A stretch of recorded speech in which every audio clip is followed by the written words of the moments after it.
भारत में लगातार तीसरे दिन कोरोना वायरस के लगभग 70,000 नए मामले सामने आए हैं। इसकी बड़ी वजह ये भी है कि लगातार टेस्टिंग की संख्या बढ़ाई जा रही है। पिछले 24 घंटे में कोरोना वायरस के रिकॉर्ड 1 मिलियन यानी 10 लाख कोरोना टेस्ट किए गए हैं। स्वास्थ्य मंत्रालय द्वारा जारी आंकड़ों के अनुसार पिछले 24 घंटों में कोरोना के सर्वाधिक 69,878 नए मामले सामने आए और 945 लोगों की मौत हो गई।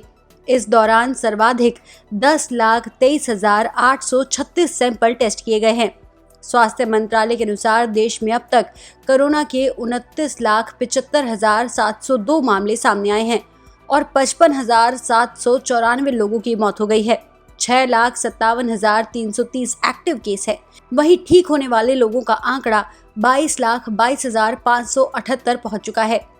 3,44,91,073 अब तक सैंपल टेस्ट किए जा चुके हैं। स्वास्थ्य मंत्रालय अनुसार भारत का रिकवरी रेट इस समय लगभग 75% यानी 74.69% है और डेथ रेट कम होकर 1.87% रह गया है। कोरोना की टेस्टिंग के बारे में बात करते हुए केंद्रीय स्वास्थ्य मंत्री डॉक्टर हर्षवर्धन ने कहा, जो हमने टारगेट अचीव करने के लिए अब से 6 हफ्ते बाद का समय तय किया था, कल हमने 1 मिलियन से ज़्यादा यानी 10,23,000 टेस्ट भारत के अंदर कल किए।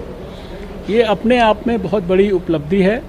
एक टेस्ट से 1511 यानी एक लेबॉर्ट्री से टेस्टिंग की हम 1511 लेबॉर्ट्रीज को देश में विकसित कर चुके हैं।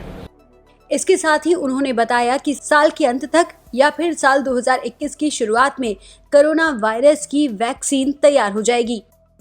काफ़ी तेज़ी से सफलता की ओर बढ़ रहे हैं। जो क्लिनिकल ट्रायल्स में हमारे वैक्सीन कैंडिडेट्स पहुंच गए हैं।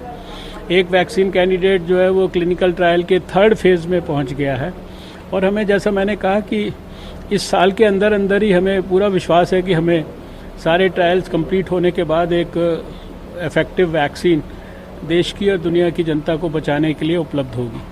भारत में कोरोना वायरस से सबसे ज्यादा प्रभावित राज्यों की बात करें तो उसमें महाराष्ट्र नंबर 1 स्थान पर है। इसके बाद आंध्र प्रदेश, तमिलनाडु और दिल्ली का नंबर आता है। तेलंगाना में भी लगातार मरीजों की संख्या बढ़ रही है। इस तरह से टेस्टिंग के लगातार बढ़ाए जाने के बाद कोरोना वायरस के आंकड़ों में लगातार इजाफा दिखाई दे रहा है। वहीं अच्छी बात यह है कि रिकवरी रेट इस समय भारत का लगभग 75% है। इसी के साथ शासन और प्रशासन लगातार लोगों से हाथ धोने, मास्क पहनने और सोशल डिस्टेंसिंग बनाए रखने की अपील कर रहा है।